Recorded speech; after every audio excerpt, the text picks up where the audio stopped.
أعوذ بالله من الشيطان الرجيم. Bismillahirrahmanirrahim. Sambungan daripada video kedua, klip video yang kedua daripada ayat 233, cabang ayat yang kedua dan ketiga yang masih belum selesai, iaitu bahagian ni. Jadi saya kecilkan sikit untuk tadi saya tak sambungannya ni. Ini sambungannya, sepatutnya saya beritahu dari sini dia disambung dari mana. Ini untuk ayat yang terakhir, bahagian terakhir, cabang ranting terakhir, yang bahagian ini dia sebenarnya menguatkan untuk cabang yang pertama ini. Dia ada kena-mengena lah. Sepatutnya dan ke atas, saya terjemahkan baca yang terjemahan saja, dan bahagian atas, dan ke atas para bapa kelahiran baginya, ini tanggungjawabnya lagi, dan tidak wala mauludul lahu, dan tidak kelahiran sebenar baginya, iaitu bapa tidak melahirkan anaknya, biwaladihi, dengan anaknya, iaitu kelahiran sebenar baginya dengan anaknya. Maksudnya ayat ini, rangkaian perkataan ini memberitahu bapa tidak maksudnya tidak melahirkan anaknya. Allah menekankan sini bahawa bapa tidak melahirkan anaknya, iaitu mengingatkan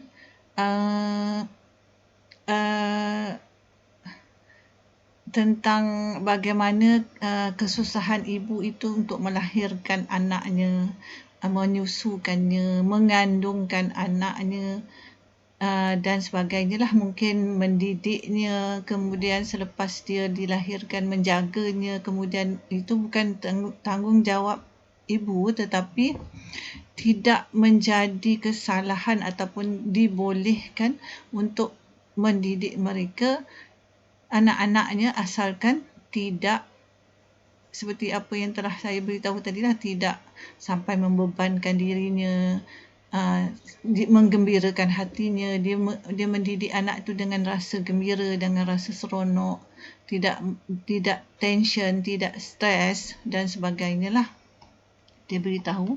Dan bapa, dan tidak kelahiran sebenar baginya, bagi bapa lah. Dan di sini juga menunjukkan bahawa keadilan Allah itu maha adil. Ibu dah melahirkan, dah menyusukan, dah mengandungkan anaknya, jadi tugas bapa yang lainlah pula, sepatutnya begitulah. Jadi tak adalah berat sebelah, maksudnya semua ibu nak buat, kan. Jadi yang itu sepatutnya macam mendidik dan sebagainya adalah tugas bapa, tugas bapa dan ataupun para waris. Dan ini sambungan lah, ini untuk sambungannya ni, ini dan dari ke atas sekali, dia tidak menyambung kepada sini, tapi dia ada kena-mengena juga, sebab ini mungkin melibatkan ayat yang lain sebelum 231. Saya tunjukkan ya, sebelum 231. Ini bahagian cabang yang ketiga, dan dia sampai ke atas ni. Dia bersambung dengan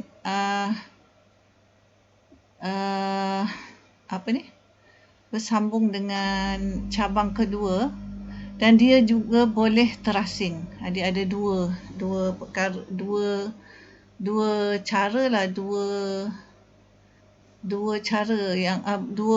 yang boleh digunakan, dua perkara tetapi lingkungan yang berbeza. Begitulah. Jadi saya besarkan kembali untuk ayat ni, untuk untuk melihatnya dengan lebih jelas.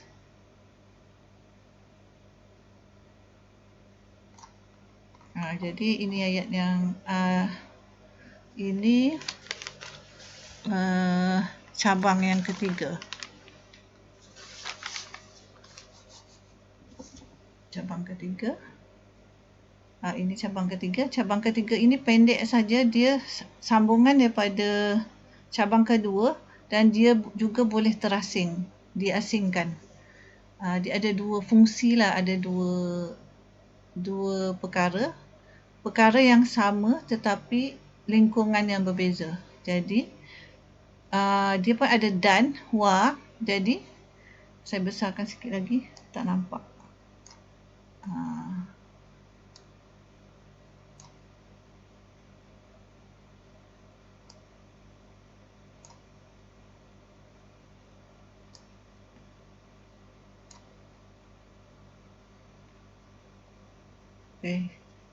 Silap. Sini dia, ini dia. Jadi wa ke atas, alal warithi mithlu dhalik. Alal warithi mithlu dhalik. Jadi dan di atas para pewaris semisal itu. Jadi maksud pewaris sini, pewaris apa yang saya faham, pewaris bagi anaknya lah, semisal itu. Pewaris bagi anaknya ini, jika kita perhatikan dalam ayat Al-Quran, waris ini mereka yang tidak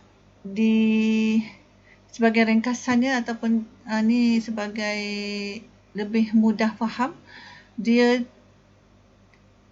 mereka yang tidak boleh bernikah dengan anaknya. Anak ni maksudnya mahram bagi ataupun muhrim bagi anaknya lah. Tetapi kalau bagi anaknya ini, pewaris bagi anaknya ini, dia dimulakan ataupun dilebihkan sebelah bapa dahulu. Pewaris dan pewaris bagi anaknya juga ialah adik-beradik, maksudnya adik-beradiknya juga sama bapa. Adik-beradiknya maksudnya yang lebih, kalau dah dewasa, abang-abangnya ataupun kakak-kakaknya, yang adik-beradiknya lah maksudnya yang tidak boleh dinikahi lah. Dan dia dilebihkan ataupun dimulakan dahulu sebelah bapa. Contohnya pewarisnya ini, kalau tak ada meninggal, kalau bapanya meninggal, mungkin kalau ada abang-abangnya dah balik ataupun dah dewasa yang dah boleh dipertanggungjawabkan untuk menjaga adiknya, adalah abang-abang dan kakak-kakaknya. Tapi yang sepatutnya dia lebih kepada lelaki lah. Kalau tak ada lelaki, mungkin baru boleh kepada wanita. Dan sebelah bapanya ini yang lebih diutamakan ialah datuknya, datuk neneknya, pakciknya sebelah bapa, iaitu adik-beradik bapanya, makciknya, itulah pewaris bagi anaknya. Pewaris bagi anaknya maksud dia yang bertanggungjawab jika apa-apa berlaku kepada bapa ialah mereka inilah, sama ada adik-beradiknya sendiri yang dah dewasa, yang dah boleh menjaga atau yang bertanggungjawab ke atas anak tersebut, ataupun kalau mereka masih kecil, keluarga di sebelah bapa, sama ada datuk neneknya ataupun adik-beradik sebelah ayahnya. Dan kemudian barulah, kalau tak ada tu semua, barulah sebelah ibu mereka, sebelah mak mereka. Jadi pewaris ni maksudnya siapa-siapa yang terlibat itu, yang bertanggungjawab itu, tanggungjawabnya adalah pewaris semisal itu. Maksudnya semua apa yang diperkatakan ni untuk para bapa, pewaris juga perkara yang sama patut tanggungjawabnya jika berlaku jika berlakulah, maksudnya perkara-perkara, contohnya bapa dia tak ada ataupun bapanya telah meninggal dunia dan sebagainya. Itu sebabnya dalam ayat ini dia tidak memberitahu, ayat ni pun sesuai untuk pewaris. Dia tak memberitahu, maksudnya contohnya kalau ini dengan anaknya, macam kalau contohnya ibu, ini bapa, maksudnya macam ni. Contohnya tidak menyusahkan ibunya dengan anaknya. Maksudnya pewaris pun sesuai ayat ini untuk ibunya, tidak menyusahkan ibu dengan anaknya. Dengan dengan suami, kalau suami jadi yang bertanggungjawab, yang masih ada pun sesuai ayat ini untuk suaminya, sesuai juga untuk pewarisnya, sama ada adik-beradiknya ataupun anak-anak ibunya yang melahirkan anaknya yang lain, ataupun keluarga di sebelah suami. Maksudnya yang tidak boleh dinikahi, itu maksudnya ialah mereka yang seperti bapa saudara kepada anak ini, ataupun datuk nenek kepada anak yang dilahirkan, yang anaknya, ataupun makcik-makcik, mak saudara pada anak ini, ataupun adik-beradik kepada bapa tersebut. Jadi begitulah. Jadi pewaris kalau ikut di dalam Islam adalah bertanggungjawab seperti mana bapa bertanggungjawab jika berlaku sesuatu yang menyebabkan bapa itu terpaksa melepaskan tanggungjawabnya, sama ada dia tak ada masa itu, ataupun bertugas jauh, ataupun kena tinggalkan lama bertahun-tahun, contohnya berbulan-bulan, ataupun bapa itu meninggal. Tanggungjawab itu diambil alih oleh pewaris. Jadi pewaris juga melakukan perkara yang sama seperti apa yang dilakukan oleh para bapa yang dikatakan di dalam ayat ini.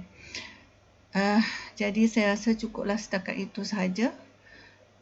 Selesai sudah untuk ayat 233 pada kali ini, untuk hari ini, dan rasanya inilah yang selesai, dan insya-Allah selepas ini akan menyambung kepada ayat surah At-Taubah ayat 23 dan 24, insya-Allah esok, insya-Allah.